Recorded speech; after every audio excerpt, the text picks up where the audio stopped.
Hi. ಇವತ್ತು ಕೂಡ ಒಂದಿಷ್ಟು ಪ್ಲ್ಯಾನ್ ಮಾಡಿದೆ. ಏನಂದ್ರೆ ಲೈಕ್ ಡ್ರೈವಿಂಗ್ ಇರುತ್ತಲ್ವ, ಸೊ ಅದ್ರ ಬಗ್ಗೆ. ಸೊ ಏನಕ್ಕಂದರೆ ಒಂದು ರೋಡ್ ಕಂಡೀಷನು. ಸೊ ಕೆಲವೊಂದು ಕಂಟ್ರೀಸಲ್ಲೆಲ್ಲ ರೋಡ್ ಕಂಡೀಷನ್ ತುಂಬ ಬ್ಯಾಡ್ ಇರುತ್ತೆ. ಲೈಕ್ ಮೈನ್ಮಾರ್ ಅಂತ ತೊಗೊಂಡ್ರೆ ಅಲ್ಲಿ ರೋಡ್ ಕಂಡೀಷನ್ ತುಂಬ ಕೆಟ್ಟದಾಗಿದೆ ಅಂತ ನಾನು ಕಲೆಕ್ಟ್ ಮಾಡಿರೋ ಇನ್ಫಾರ್ಮೇಷನ್ ಪ್ರಕಾರ. ಅದಾದಮೇಲೆ ಐ ಥಿಂಕ್ ಲಾವೋಸಲ್ಲೂ ಕೂಡ ಹಾಗೇ. ಬಟ್ ಯುರೋಪಿಯನ್ ಕಂಟ್ರೀಸಲ್ಲೆಲ್ಲ ಪ್ರಾಬ್ಲಮ್ ಇಲ್ಲ, ಚೆನ್ನಾಗಿದೆ ರೋಡ್ಸು, ನಾವು ಹೆಂಗೆ ಬೇಕಾದ್ರೂ ಓಡಿಸ್ಬೋದು. ಆಮೇಲೆ ಇನ್ನೊಂದು ಏನು ಚಾಲೆಂಜ್ ಬರುತ್ತೆ ಅಂದರೆ ಲೈಕ್ ಡ್ರೈವಿಂಗ್ ಸೈಡು. ಲೈಕ್ ನಾವು ಇಂಡ್ಯಾದಲ್ಲೆಲ್ಲ ಲೈಕ್ ಲೆಫ್ಟ್ ಹ್ಯಾಂಡ್ ಸೈಡಲ್ಲಿ ಡ್ರೈವ್ ಮಾಡ್ತೀವಲ್ವ. ಸೊ ಬೇರೆ ಕಂಟ್ರೀಸಲ್ಲೆಲ್ಲ ಲೈಕ್ ರೈಟ್ ಹ್ಯಾಂಡ್ ಸೈಡಲ್ಲಿ ಡ್ರೈವಿಂಗ್ ಇರುತ್ತೆ. ಬಟ್ ಎಲ್ಲ ಕಂಟ್ರೀಸಲ್ಲೂ ಕೂಡ ಅದೇ ಥರ ಇರೋಲ್ಲ. ಬಟ್ ಕೆಲವೊಂದು ಕೂಡ ಇಂಡ್ಯಾ ಥರನೇ ಲೈಕ್ ಲೆಫ್ಟ್ ಹ್ಯಾಂಡ್ ಡ್ರೈವ್ ಇರುತ್ತೆ. ಆಮೇಲೆ ಅದ್ರ ಜೊತೆಗೆ ಇನ್ನೊಂದಿಷ್ಟು ಕೆಲವು ಇನ್ಫಾರ್ಮೇಷನ್ ಗೊತ್ತಿರಬೇಕಿದೆ. ಯಾಕಂದರೆ ನಮ್ಮ ಇಂಡ್ಯಾದಲ್ಲೆಲ್ಲ ನಾವೇನಾದ್ರು ಒಂದು ಟೂರಿಸ್ಟ್ ಸ್ಪಾಟ್ ಅಥವಾ ಆನ್ ದ ವೇನಲ್ಲಿದ್ದರೆ ಎಲ್ಲಿ ಬೇಕೋ ಅಲ್ಲಿ ಗಾಡಿ ನಿಲ್ಲಿಸ್ಕೊಂಡು ಫೋಟೋ ಗಿಟೋಸ್ ಎಲ್ಲ ತೆಗಿತೀವಿ. ಬಟ್ ಅಲ್ಲಿ ಆ ಥರ ಏನೂ ಇರೋಲ್ಲ. ಅಲ್ಲಿ ಏನಂದರೆ ಲೈಕ್ ಕೆಲವೊಂದು ಪಾಯಿಂಟ್ಸ್ಗಳಿರ್ತವೆ. ಸೊ ಅಲ್ಲೇ ಮಾತ್ರ ನಾವು ಪಾರ್ಕಿಂಗ್ ಝೋನ್ ಥರ ಇರುತ್ತೆ. ಸೊ ಅಲ್ಲೇ ನಾವು ಗಾಡಿ ನಿಲ್ಲಿಸ್ಬಿಟ್ಟು ಇದು ಮಾಡ್ಬೋದು. ಮತ್ತು ಸ್ಪೀಡ್ ಲಿಮಿಟು ಇದನ್ನೆಲ್ಲ ನಾವು ತುಂಬ ಕೇರ್ಫುಲ್ಲಾಗಿ ಮೇಂಟೈನ್ ಮಾಡಬೇಕಾಗತ್ತೆ. ಸೊ ಓವರ್ ಸ್ಪೀಡ್ ಹೋಗೋದು ಈ ಥರದ್ದೆಲ್ಲ ಮಾಡಿದರೆ ಫೆನಾಲ್ಟಿಗಳು. ಆಮೇಲೆ ಸುಮ್ಮನೆ ಏನಕ್ಕೆ ನಮ್ಮ ಏನಂದರೆ ನಮ್ಮದು ಎಂಟೈರ್ ಪ್ಲ್ಯಾನ್ ಕೂಡ ಇಂಪ್ಯಾಕ್ಟ್ ಆಗುತ್ತೆ ಅದು. ಲೈಕ್ ನಾವು ಎಲ್ಲ ಕ್ಯಾಲ್ಕುಲೇಟೆಡ್ ಹೋಗಿರ್ತೀವಲ್ಲ ಟೈಮು. ಸೊ ಇಷ್ಟು ಡಿಸ್ಟೆನ್ಸ್ ಕವರ್ ಮಾಡಬೇಕು. ಸೊ ಇನ್ ಕೇಸ್ ಏನಾರು ನಾವು ಒಂದು ಕಡೆಗೆ ಈ ಥರ ಏನಾರು ಆಗಿ ಸ್ಟಕ್ ಆಗಿಬಿಟ್ರೆ ಅದು ಇನ್ನೂ ಪ್ರಾಬ್ಲಮ್ ಆಗುತ್ತೆ. Right hand side drive I think ಅದು ಡ್ರೈವ್ ಮಾಡಲಿಕ್ಕೇನೋ ಅಷ್ಟೊಂದು ಕಷ್ಟ ಆಗಲ್ಲ ಅನಿಸುತ್ತೆ ಮೋಸ್ಟ್ಲಿ.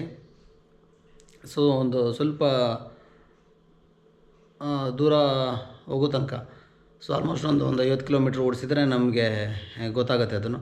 ಬಟ್ ಪ್ರಾಬ್ಲಮ್ ಎಲ್ಲಿ ಬರುತ್ತೆ ಅಂದರೆ ಲೈಕ್ ಓವರ್ಟೇಕ್ ಮಾಡುವಾಗ. ಸೊ ನಮ್ಮ ವೆಹಿಕಲ್ಗಳಿಗೆಲ್ಲ ಸ್ಟೇರಿಂಗ್ ಬಂದುಬಿಟ್ಟು ರೈಟ್ ಹ್ಯಾಂಡ್ ಸೈಡಲ್ಲಿರುತ್ತೆ.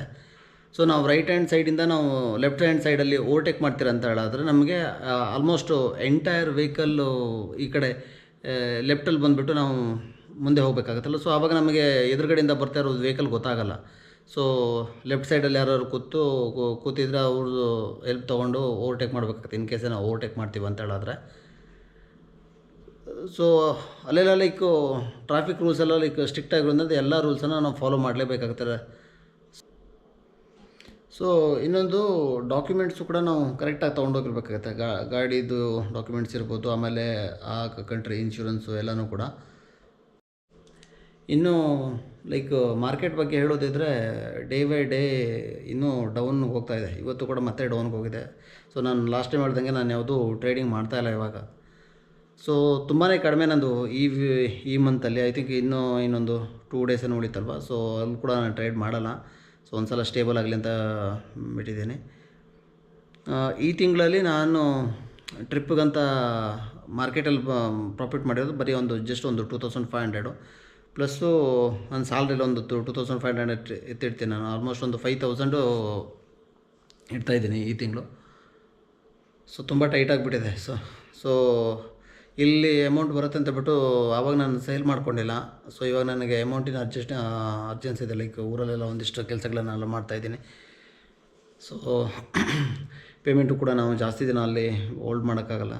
ಸೊ ಇಲ್ಲಾಂದ್ರೆ ಅವ್ರು ಮತ್ತೆ ಕೆಲಸಕ್ಕೆ ಬರಲ್ಲ, ಈ ಥರ ಎಲ್ಲ ಆಗಿಬಿಡುತ್ತೆ. ಸೊ ನೋಡೋಣ ನೆಕ್ಸ್ಟು ರಿಕವರಿ ಆಗಬೇಕು. ಸೊ ಆವಾಗಲಿಂದನೇ ಮತ್ತೆ ಟ್ರೇಡಿಂಗ್ ಸ್ಟಾರ್ಟ್ ಮಾಡಬೇಕು. ಈ ಟ್ರಿಪ್ಪೇನೋ ಅಷ್ಟೊಂದೇನೋ ಈಸಿಯಾಗಿರಲ್ಲ. ನಾವು 1-2 ದಿನ ಟ್ರಿಪ್ಪಿಗೆ ಹೋಗ್ತೀವಿ ಅಂತ ಹೇಳಿದ್ರೆ ಎಷ್ಟೋ ಪ್ರಿಪ್ರೇಷನ್ ಬೇಕಾಗುತ್ತೆ. ಸೊ ನಾನು ಇದು ಪ್ಲ್ಯಾನ್ ಮಾಡ್ತಾ ಇರೋದು ಮಿನಿಮಮ್ ಅಂದರೆ ನನಗೆ 60 ಡೇಸ್ ಬೇಕಾಗುತ್ತೆ. ಸೊ ಆಮೇಲೆ ಕ್ರಾಸ್ ಕಂಟ್ರಿ ಇರೋದ್ರಿಂದ ಡಾಕ್ಯುಮೆಂಟೇಷನ್ದು ಇರುತ್ತೆ, ತುಂಬಾ ಪ್ಲ್ಯಾನ್ ಮಾಡಬೇಕಾಗತ್ತೆ. ಸೊ ನಾವು ಎಷ್ಟೇ ಪ್ಲ್ಯಾನ್ ಮಾಡಿದ್ರು ಕೂಡ ಕಡಿಮೆನೇ ಆಗಿರುತ್ತೆ. ಸೊ ನಾವು ಪ್ರಾಕ್ಟಿಕಲಿ ಅಲ್ಲಿ ಹೋದಾಗಲೇ ಸೊ ನಾವು ಈ ಥರ ಮಾಡಬೇಕಂತ ಗೊತ್ತಾಗುತ್ತೆ. ಬಟ್ ಆದರೂ ನಾನು ಆಲ್ಮೋಸ್ಟ್ ತುಂಬಾ ಕವರ್ ಮಾಡಿದ್ದೀನಿ ನನ್ನ ಕಡೆಯಿಂದ ಎಷ್ಟಾಗುತ್ತೋ. ಸೊ ಐ ಥಿಂಕ್ ಇಷ್ಟೇ ಅನ್ಸುತ್ತೆ ಇವತ್ತಿನ ವೀಡಿಯೋದಲ್ಲಿ. ನಾಳೆ ಸಿಗೋಣ. ಬೈ.